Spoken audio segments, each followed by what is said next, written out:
나셨어요? 말과 나귀의 엄청난 상징, 그 드라마틱한 대조가 되는 상징에 대해서 얘기했습니다. 예수님이 만약에 이 땅에 오실 때는 말 위에 나셨다가 가실 때는 나귀 타고 가셨다 이렇게 설교해버리면 이렇게 되는 거예요. 예수님이 이 땅에 오실 때는 세상 왕들처럼 군림하고 착취하러 왔다가 한 30년 살아보다가 이게 아닌가벼 해가지고 어쩔 수 없이 나귀 타고 그냥 쓸쓸히 가시는 그러한 전혀 메시지 연속성이 없는 게 되죠. 예수님 이 땅에 오실 때도 뭐예요?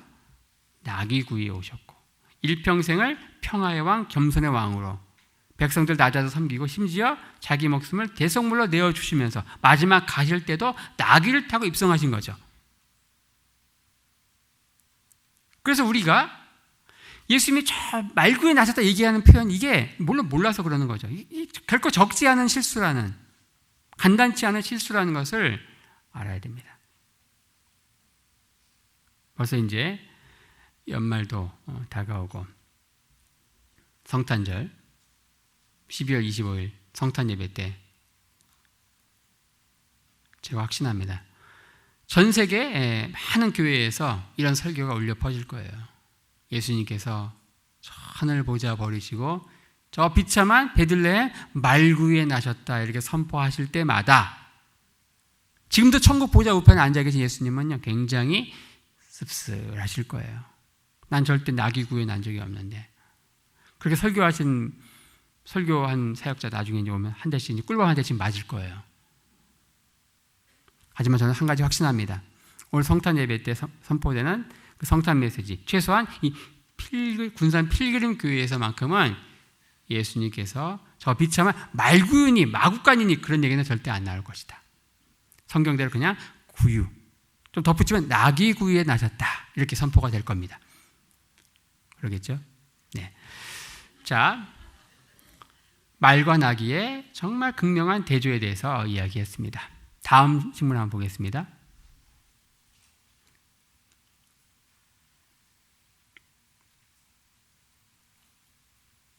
네, 백향목 봤고요. 다음. 자, 이 식물을 볼까요? 쥐염열매 잘 하시네요. 네, 쥐염열매. 자, 쥐염열매 하면 누가 떠오르죠? 탕자가 떠오르죠. 탕자만 떠오르면 안 돼요. 주일학교 아이들한테 제가 자, 쥐염열매 보여주기. 자, 쥐염열매 누가 떠오르니? 그러면 전부 주일학교 아이들도 탕자라고 얘기하겠죠? 탕자 얘기만 하시면 안 돼. 이 쥐염열매 하면 또 떠오르는 사람이 있어야 돼요. 누가 떠오르세요? 근데 우리는 아무도 안 떠오르죠. 누가 떠올라야 되냐면요, 세례 요한이 떠올라야 됩니다. 세례 요한이 구약 시대에서 신약 시대로 넘어가는 그 가교 역할을 했던 마지막 선지자죠. 예수님으로부터 여자가 낳은 자 중에 최고의 사람이다라고 하는 찬사를 들었던, 하지만 이 찬사가 중요한 게 아니에요. 그 뒤에 나오는 게 중요합니다. 하지만 천국에서는 지극히 작은 자라도 저 세례 요한보다 위대하다. 왜 그런지 아세요? 그 세례 요한도 깨닫지 못하는 거예요. 예수님이 어떤 분인지. 세례 요한이 자기 종들을 보내죠. 오실 이가 당신 맞습니까? 처음에는 이분이 메시아라고 확신했는데 나중에 이 세례 요한의 믿음의 여정은 한마디로 확신해서 회의로. 네. 마지막 죽기 직전에는요, 이게 왔다리 갔다리 하는 거예요. 깨닫지 못하는 거예요. 당시에 그 잘못된 그 메시아관 때문에 그 시대를 강타한 이 메시아가 너무 압제하에 있었기 때문에 너무 현실이 힘드니까 세상을 다 갈아엎을 왕으로서의 예수님이 왕으로 오시죠. 언제? 재림하실 때. 초림주로서는 그렇지 않아요. 종으로서의, 자기 목숨을 내어주는 종으로서. 그걸 깨닫지 못한 거예요. 구약시대 인물들은 어느 누구도 그걸 깨닫지 못했습니다. 신약시대를 살아가는 이 예수 그리스도를 통한 이 천국운동에 동참한 우리들은요, 지극히 작은 자라도 이거 알고 있죠. 세례요한도 모르는 그걸 알고 있는 거예요. 그렇기 때문에 우리는 천국에서는 이 세례요한보다 이 지극히 작은 자라도 세례요한보다 위대하다고 하는 거예요. 그 세례 요한이 유대 광야에서 사역을 하면서 먹은 두 가지 식량이 있습니다. 하나는 뭐예요? 메뚜기와 석청이죠. 근데 간혹 메뚜기와 역청을 먹었다고 하는 분들이 있어요. 역청은요, 진흙이에요. 저는 그렇게 얘기하는 분들에게 그냥 진흙해가지고 이렇게 먹여야 돼. 그래 성경을 그냥 대충 안 보지. 메뚜기와 석청이죠.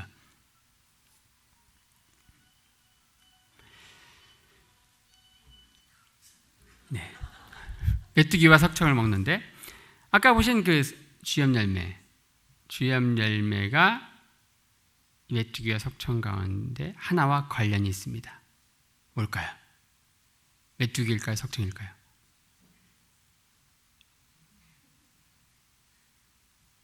메뚜기입니다. 세례 요한이 여러분들 진짜 광야에서 메뚜기를 먹었다고 생각하십니까?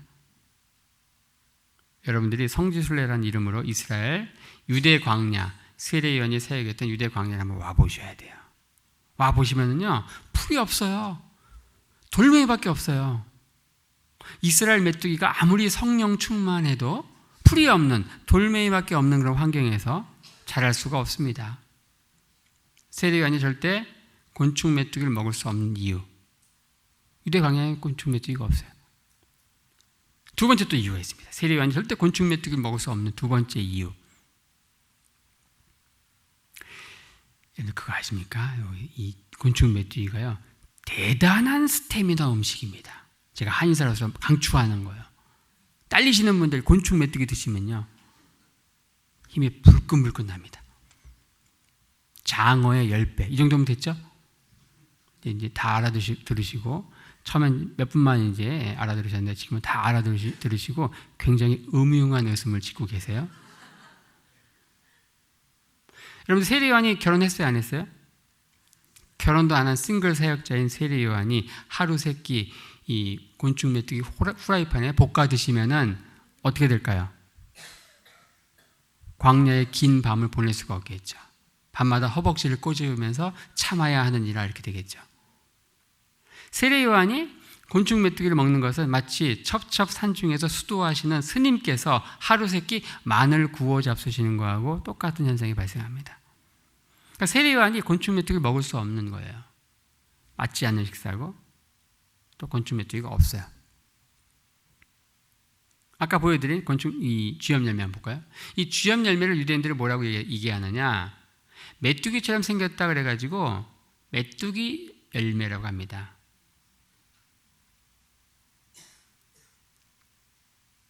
내가 볼 때는 아무리 봐도 메뚜기 아닌데 저게 왜 메뚜기냐 이렇게 따지지 마세요.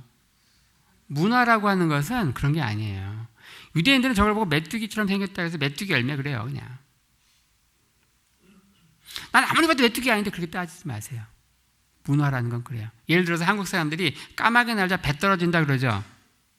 근데 그걸 가지고 미국 사람들이, 유럽 사람들이, 이 서양 사람들이 그럴 수 있죠. 왜 배가 떨어지냐? 사과가 떨어져야지. 따지면 안 돼요. 그 사람들은 사과하고 친해요. 그래서 이 선악과 뭔지 안 나오죠, 성경에? 근데 선악과도 그들이 뭐라 그래요? 사과라고 하죠. 그리고 뉴턴의 만류인력의 법칙을 발견한 뉴턴의 사과가 있고, 또 최근에 돌아가신 스티브 잡스의 사과가 있고, 어찌됐든 그들은 사과하고 친해요. 그러니까 그들이 왜 사과하고 친할까? 왜 선악과를 사과라고 할까? 저는 가만히 또 생각해 봤는데 아마도 이 백설공주 스토리하고 퓨전된 것 같아요. 그들의 전래동화. 예. 어찌됐든 그들은 사과하고 친해서 왜 까마귀 달자 배가 떨어지냐? 사과가 떨어져야지. 그렇게 따지는 것은 의미가 없다. 자, 유대인들은 아까 보신 이 쥐염 열매를 메뚜기처럼 생겼다 그래가지고 메뚜기 열매 줄여서 메뚜기 그러면은 오토매틱으로 알아요. 아, 쥐염 열매구나. 근데 이게 한국에 오면 어떻게 돼요? 한국에 군산에 있는 필그림교회에 오면 뭐가 되는 거예요? 진짜 곤충 메뚜기가 되는 거예요. 마치 이런 거하고 똑같습니다. 한 집안에서 이제 일어난 일이에요. 할머니가 있는데 손주들이 지들끼리 막 그래요. 야 임마! 손주들이 그래. 야 임마, 그거 당근이지? 그걸 듣고 이제 할머니가 냉장고에서 당근 갖다 줘요. 똑같이 당근 얘기했는데 이 애들끼리는 그게 뜻이 달라요. Of course인데 그걸 할머니는 캐럿으로 이해했어. 이처럼 한 집에 살아도 문화가 다르면은 이게 전혀 다르게 이해가 되는 거죠. 문화라는 게 굉장히 중요하다. 문화.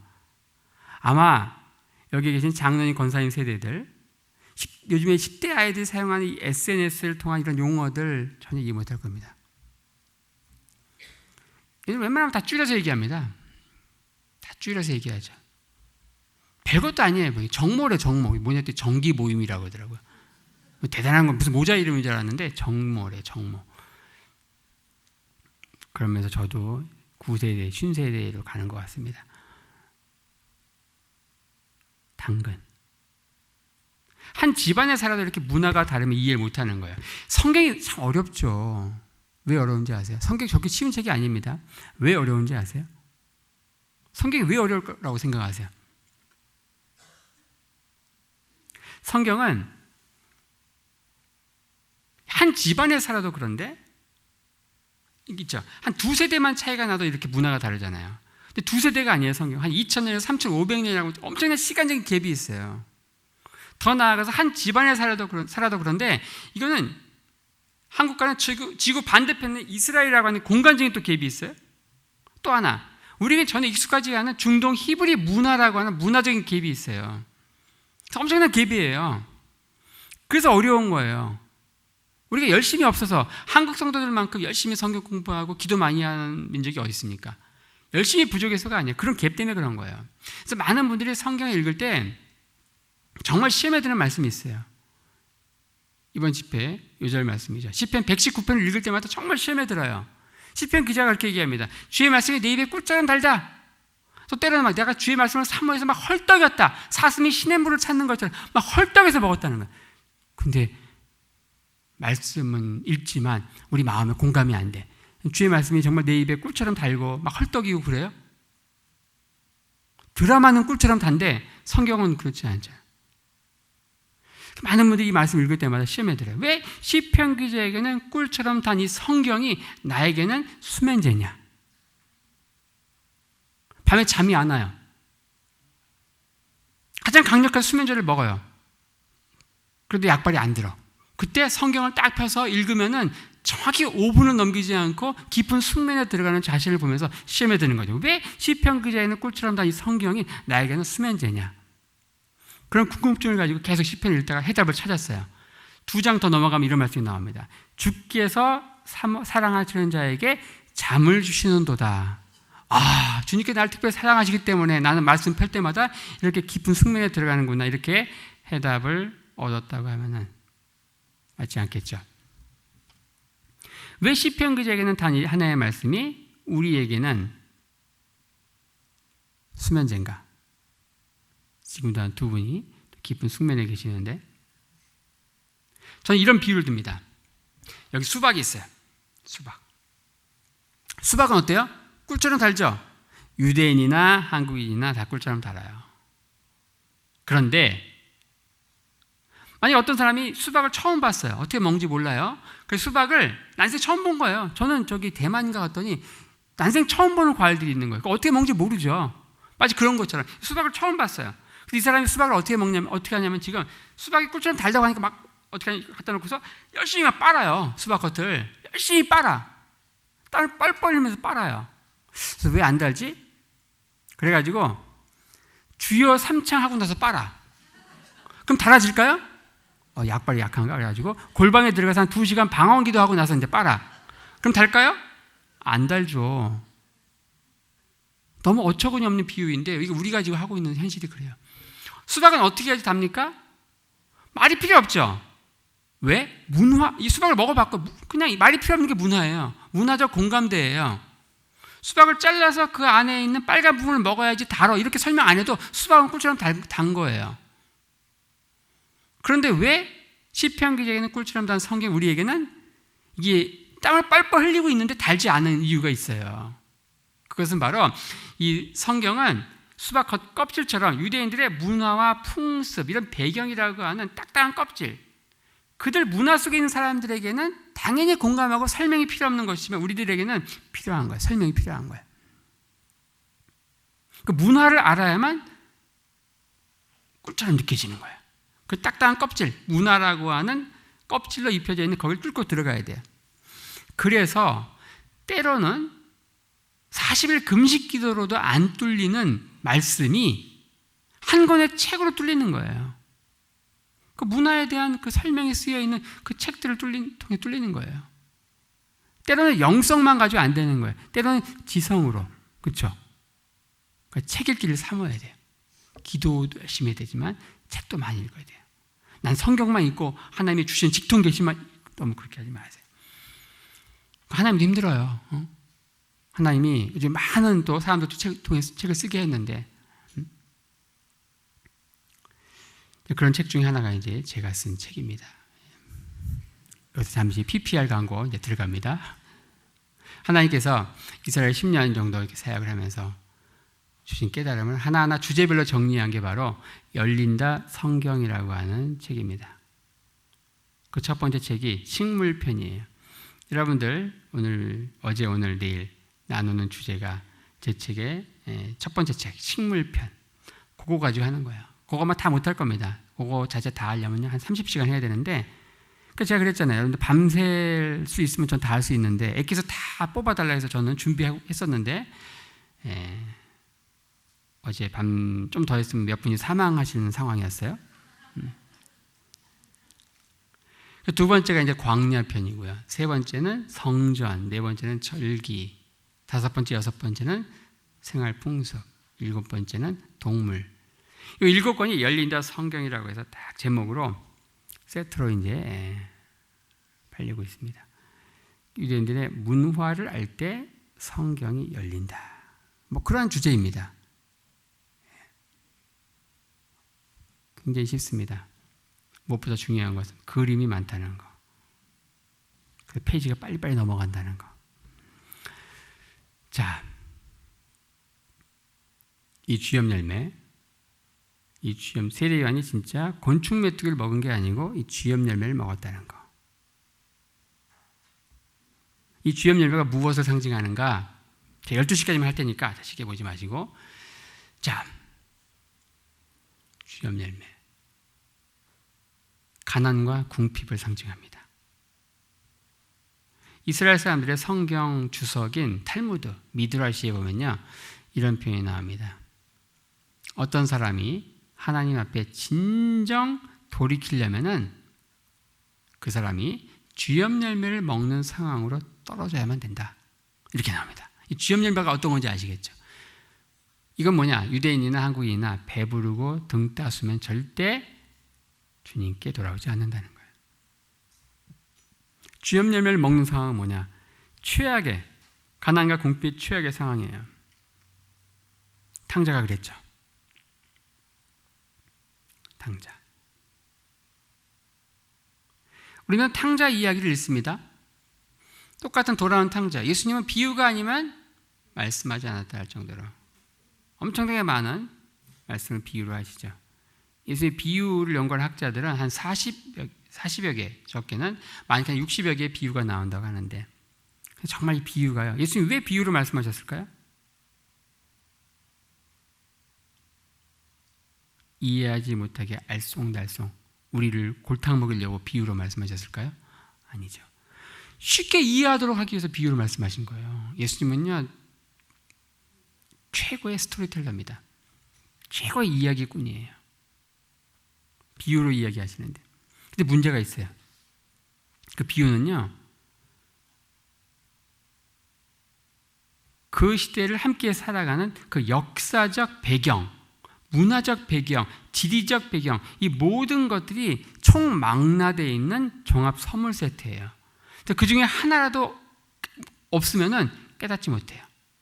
그래서 그 시대 사람들에게는 최고의 언어이고 가장 쉬운 스토리이지만 이게 오늘날 그 어느 것도 공감하지 못한 우리 현대 그리스도인들에게는 예수님의 비유는 정말 수수께끼요 선문답이에요. 그리고 깨달아도 수박의 겉만 이렇게 보는 거예요. 탕자가 그럽니다. 돌아온 탕자 이야기. 똑같은 스토리지만 오늘날 여름 수련회를 하면은 가장 많이 촌극으로 이제 만들어지는 스토리가 탕자의 스토리죠. 똑같은 돌아온 탕자의 비유를 듣더라도 예수님 발밑에서 직접 들었던 그 2000년 전의 그 청중들과 오늘날 우리들이 깨닫고 빵빵 터지는 부분이 전혀 달라요. 이 둘째 아들은 분명히 탕자죠.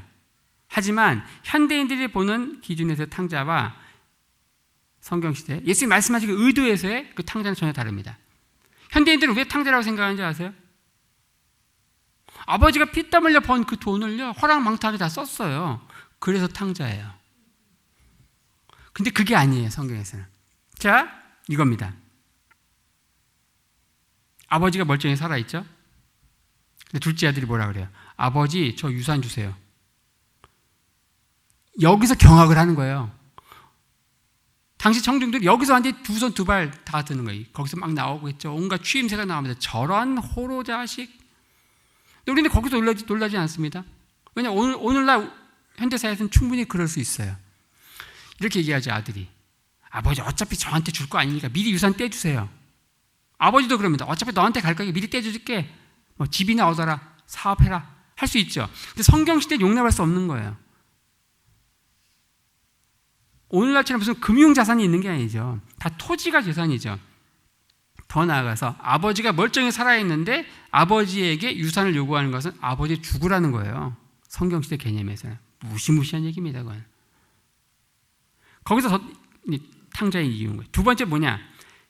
유산을 받아요. 그리고 나서 어떻게 합니까? 먼 나라로 가요. 먼 나라로 가요. 이게 두 번째 탕자인 거예요. 여기서 이제 또 놀라는 거예요. 저런 세상에 그냥 막 나오겠죠. 청중들 가운데. 우리 판소리 하면 어때? 얼씨구 이렇게 막 나오듯이 스토리텔링 예수님이 혼자 떠드는 게 아니에요. 청중들과 화답을 하는 거죠.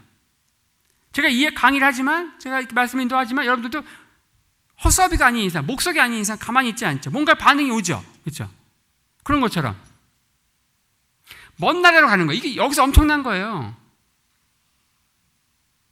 이건 뭐냐? 성경시대 한 개인은요 어떻게 이야기하느냐? 여러분들 사울은 어떤 사람입니까? 사울의 정체성은 뭐예요? 기브아 출신의 기스의 아들이에요. 그 아버지가 누구냐? 기스예요. 기스의 아들이고 기브아 출신이에요. 다윗은 뭐예요? 베들레헴 출신의 이새의 아들이에요.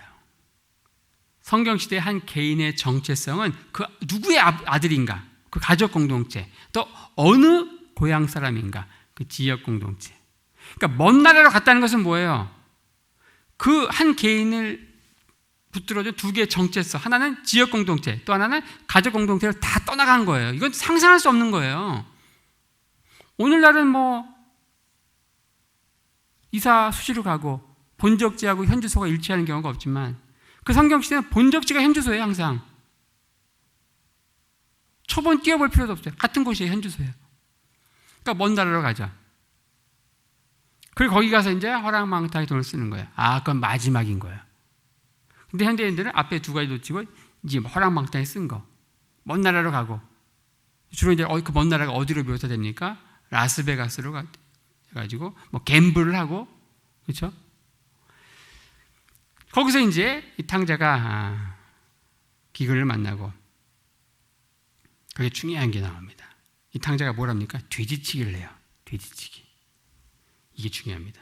똑같은 돼지가 유대인들 문화와 우리 한국 문화에서 다르죠.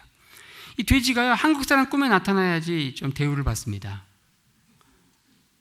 한국 사람의 꿈에 돼지를 보면 뭘 사요? 복권 하나 사겠죠? 근데 유대인 꿈에 나타나면 이게 정말 재수없는 거예요. 그래가지고 유대인들은 집 밖을 나가지 않을 거예요. 혹시 자살 폭탄대로 당하지 않을까 봐. 똑같은 돼지가 문화에 따라 이렇게 다른 거예요. 바로 이 돼지가 나오는 거예요. 유대인들 개념에서 상상할 수 있는 최악의 동물이 돼지예요. 이 탕자가 돼지를 치는 거예요. 그럼 청중들은 뭐라고 할까요? 그렇지, 그러면 그렇지. 그런 놈은 돼지치기나 해야 돼. 그런 추임새가 나오겠죠. 근데 이걸로 끝나지 않습니다. 최고의 스토리텔러이신 예수님이 거기서 끝나지 않아요. 인간이 상상할 수 있는 최악의 상황으로 몰고 갑니다. 그를 어떻게 해요? 이 둘째 아들이 돼지치기를 하면서 어때요? 주염열매가 나오는 거예요. 주염열매. 가난과 궁핍의 최악의 상황에서 먹는 그 쥐염 열매가 나오는 거예요. 돼지라고 하는 이미지하고 쥐염 열매라고 하는 이미지가 오버랩 되어가지고, 근데 문제는 뭐예요? 이 탕자가 쥐염 열매를 먹어요, 못 먹어요? 많은 분들이 먹은 것으로 착각하시는데 못 먹습니다. 성경에 이렇게 나오죠. 돼지가 먹는 쥐염 열매를 먹고자 하며 먹지 못하고 그 쥐염 열매를 놓고서 돼지하고 둘째 아들하고 쟁탈전을 벌였어요. 서로 먹으려고. 결국 못 먹었습니다. 돼지치기를 하면서 쥐염 열매를 멍상에 떨어졌는데 그것도 먹지 못하게 되는, 더 이상 상상할 수 있는 최악의 상황이 없어요. 설상가상이라고 하죠. 예, 바로 쥐염 열매가 그렇습니다. 근데 그러한 쥐염 열매가 이 세례 요한에게, 세례 요한이 이제 이 쥐염 열매가 약간 이미지가 달라집니다. 탕자에게는 가난과 궁핍이지만 세례 요한에게는 검소와 청빈이에요. 약간 의미가 달라집니다. 근데 세례 요한에게, 유대 광야에서 사역한 그 세례 요한에게 그 시대 모든 사람들이 다 찾아오는 거예요. 영적인 블랙홀이었어요. 다 빨아들이는 거예요. 진공청소기예요. 다 그에게 와서 세례를 받고, 심지어 세리도 와서, 또 더 나아가서 이스라엘 땅을 압제한 로마 군병들까지 찾아와서 세례를 받는 거예요. 과연 무엇이 이 세례 요한에게 사람들을 끌어들였을까요? 그 흡입력은 무엇이었을까요? 그 시대 나름 종교 지도자라고 하는 사람들 전부 왕궁에 거하면서 부드러운 옷을 입고 다녔어요. 부드러운 옷. 이 부드러운 옷이 뭔지 아세요? 부드러운 실크가 아니에요. 이 부드러운 옷은 뭐냐? 세례 요한이 입었던 그 옷은 아주 거친 옷이에요. 이 거친 옷과 이 부드러운 옷의 차이는 무엇이냐? 낙타가 있죠. 낙타의 이 배에서 이제 이 복직근, 여기 가운데, 여기 있는 털이 제일 부드럽습니다. 요것만 다 모아가지고 만든 옷이 부드러운 옷이에요. 그것만 가지고 옷을 만들려면 낙타 수백 마리를 죽여야 되겠죠. 오늘날 얘기하면 뭐 한 300개밖에 만들지 않는 한정판, 10억, 한 벌에 10억, 뭐 그 정도 옷이에요. 그러니까 그 시대 종교 지도자들은 다 왕궁에 거하면서 부드러운 옷을 입고 최고 수십억 빌라에 살면서 한정판 벤츠 이런 거 몰고 다니면서, 그러니까 그런 설교를 들을 때 성도들이 어떻게 했습니까? 말씀은 듣지만 나오면서 이렇게 얘기하겠죠. 속으로 너나 잘하세요. 근데 세례 요한은 어떤 거예요? 유대 광야에서 이 메뚜기를 먹으면서, 뭐예요? 쥐염 열매 먹으면서 검소와 청빈의 영성, 바로 그것이 끌어들인 거예요. 세례 요한이 결코 무슨 설교를 잘했던 게 아니에요. 세례 요한이 사역한 유대 광야가 결코 사람들이 찾아오기 좋은, 몫이 좋은 곳이 아니에요. 정말 안타까웠던 것은, 제가 이스라엘에서 한 어느 목회자들을 만났는데 그들끼리 이야기하는 걸 들었어요. 교회는 부흥하려면 몫이 좋아야 된대. 제가 그때 깼어요. 교회는 가게가 아닙니다. 교회는 상점이 아니에요. 상점은 몫이 좋아야죠. 그런 마인드로 목회하시더라고요. 세례 요한이 사역한 유대 광야는 그런 관점에서 보면 절대 몫이 좋은 것이 아니죠. 찾아오기 힘든 것이에요. 빨아들인 영적 흡입력이 있어야 돼요. 그게 무엇이었는가? 검소와 청빈의 영성이었던 거예요. 쥐염 열매를 먹는, 성경에서는 메뚜기로 표현되어 있는. 이사야서 말씀 하나만 더 이야기하고 오늘 아침 집회를 마치려고 합니다. 이사야서 1장 19절 20절에 보면 이런 말씀이 있습니다. 너희들이 즐겨 순종하면 이 땅의 아름다운 소산을 먹을 것이고, 불순종하고 거역하면은 칼에 삼키우리라. 뭐 성경 안 찾으셔도 돼요. 제가 다 읽어드렸잖아요. 자, 잘 들으세요. 중요한 거 뭐냐? 잘 들으셔야 돼. 너희들이 즐겨 순종하면 이 땅의 아름다운 소산을 먹고, 만약에 불순종하고 거역하면은 칼에 삼키우리라. 이 표현은 대단히 우스꽝스러운 표현이에요. 근데 문제는 뭐냐? 이 표현을 들을 때 우리는 박장대소하고 배꼽을 잡고 웃어야 되는데 문제가 있어요. 우리는 웃질 않아. 이게 왜 웃기는 건지를 몰라. 그게 문제예요. 우리는 성경 읽을 때 웃겨야 되는 부분에서 웃어야 되고, 분노해야 될 때 분노해야 되는데 그런 걸 느끼지 못하고 읽어요. 그냥 드라마를 보죠? 우리 드라마 보면서는 그게 돼. 막 같이 분노하고 막 슬퍼하고 막 기대하고 막 그래요. 시크릿 가든을 보면서 길라임과 김주원이 다음 해에 결혼할까 안 할까? 만나면 맨날 그 얘기하고 그러잖아요. 하도 오래된 버전이라 별 반응이 없는 것 같은데 제가 제일 좋아하는 드라마입니다. 제가 하지원 팬이라서. 근데 성경은 별로 감동이 없어요. 마치 김 빠진 콜라 마시는 느낌으로 그냥 의무감 가운데 보는 거예요.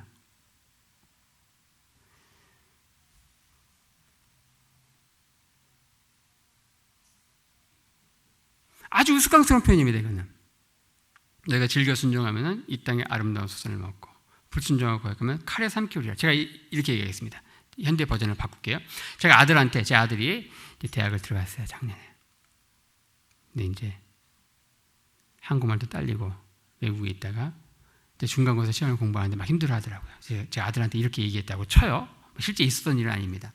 아들아, 이번에 열심히 공부해가지고 중간고사에서 90점 넣으면 아빠가 탕수육 사줄게.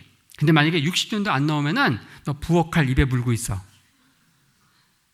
이렇게 얘기해야 하니까 몇 분이 웃었잖아요. 딱 그 표현이에요. 예를 들어서 너희가 즐겨 순종하면 이 땅의 아름다운 소산을 먹을 것이고 불순종하고 거역하면은 칼에 삼키우리라. 이 말이 이상하잖아요. 제가 현대 버전을 바꾼 거예요. 우스꽝스러운 표현이라는 거예요, 이거는. 근데 문제는 뭐예요? 우리는 웃기지 않는다. 그냥 오늘 읽는 거야. 나에게 중요한 건 뭐예요? 내가 오늘 이사야서 1장을 읽었다는 거, 그게 중요해. 그리고 오늘 분량에 읽었고 스티커를 붙인 거야. 이 스티커가 다 붙어야만 성경 일독을 한 거야.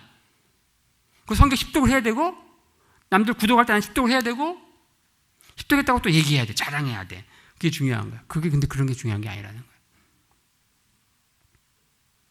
이 표현이 뭔가? 이게 주염열매와 관련이 있습니다. 자, 여러분들 이걸 알려면은 히브리어에 대해서 좀 알아야 되는데 제가 뭐 복잡한 히브리어에 대해서 얘기하려는 게 아닙니다. 때로는요, 말씀을 알기 위해서 히브리어도 알아야 돼요. 성도들은 아니어도 말씀을 선포하는 목회자들은 필수입니다. 왜냐? 이런 표현들 히브리어를 알아야 돼요. 히브리어는 전 세계 언어 가운데 유일하게 모음이 없이 자음만으로 이루어져 있습니다. 이게 무슨 말이냐? 어떻게 모음이 없이 자음만으로 이루어져 있느냐? 말을 할 때는 모음이 들어가죠. 하지만 글을 쓸 때는 자음만 가지고 쓰는 거예요. 예를 들어서 그렇습니다. 주염열매를 영어로 뭐라고 하느냐? 히브리어로 따라해 보실까요? 주염열매. 누누이 강조하지만 히브리어 단어 몇 개 알면 굉장히 있어 보인다고 했으니까 배워봅시다. 자, 주염열매 히브리어로 따라해 보세요. 하루브. 그런데 칼을 히브리어로 뭐라고 하느냐? 따라하세요. 헤레브. 읽을 땐 다르죠. 하루브, 헤레브. 쓸 때는 어떻게 할까요? 똑같죠. 히읗, 리을, 비읍. 히브리어로 하면 헷, 레쉬, 베트. 똑같아요. 이처럼 히브리어만 그래요. 모음이 없이 자음만으로 이루어진 언어의 히브리어는요, 굉장히 재미있는 수사학이 있습니다. 그것은 뭐냐? 읽을 때는 다르지만 쓸 때 자음이 똑같은 두 개의 단어를 서로 치환을 하면서 일종의 워드 플레이를 해요. 이건 히브리어에만 있는 거기 때문에 이걸 뭐라고 할지 모르겠어요. 뭐 지규법이라고 할지, 뭐 은유법이라고 할지, 뭐 의인법이라고 할지 없어요. 히브리어에만 있는 거예요. 자, 거기에 나오는 불순종하고 거역하면 칼에 삼키우리라. 그 칼은 뭘까요? 진짜 칼을 부엌칼 입에 물고 있는 거예요? 조폭들이 하는 것처럼 면도칼 씹는 거예요? 그거 아니에요. 바로 주염열매를 먹는 거예요. 자, 이렇게 하면 이제 의미가 연결됩니다. 너희가 즐겨 순종하면 이 땅에 정말 아름다운 소산을 먹게 될 것이고 불순종하고 거역하면은 주염열매를 먹는 그런 극한 가난의 상황으로 떨어질 것이다. 이렇게 하면 말이 되죠. 근데 많은 주석에서 이걸 그렇게 해석하지 않아요. 칼과 창, 전쟁, 이런 황폐야. 전부 주석가들이 나름 자신의 상상의 날개로서 써놨어요. 아무 근거 없이. 그래서 그런 주석을 볼 때마다 이 연사는 엄청나게 분노한다는 것이죠. 네. 자, 오늘 첫 토요일 날 아침 집회를 이쯤에서 또 마쳐야지. 여기서 또 더하면 또 이제 사망자가 이제 속출할 것 같아서, 제가 식사 맛있게 하시고 또 낮 시간에 영육간에 잘 충전하셔서 또 저녁 집회에 또 은혜로운 얼굴로 만나뵙기를 바랍니다. 제가 기도하고 마치겠습니다. 하나님, 은혜를 감사합니다. 우리 군산 지역에 이제 처음으로 제가 왔고 이 필그림 교회에서 그 이름처럼 이 땅에서 순례자의 삶을 살기를 원하고 또 그렇게 훈련받고 결단하는 귀한 성도들이 모인 교회에서 모임을 갖습니다. 하나님, 이 3일간의 집회를 통해서 또 많은 준비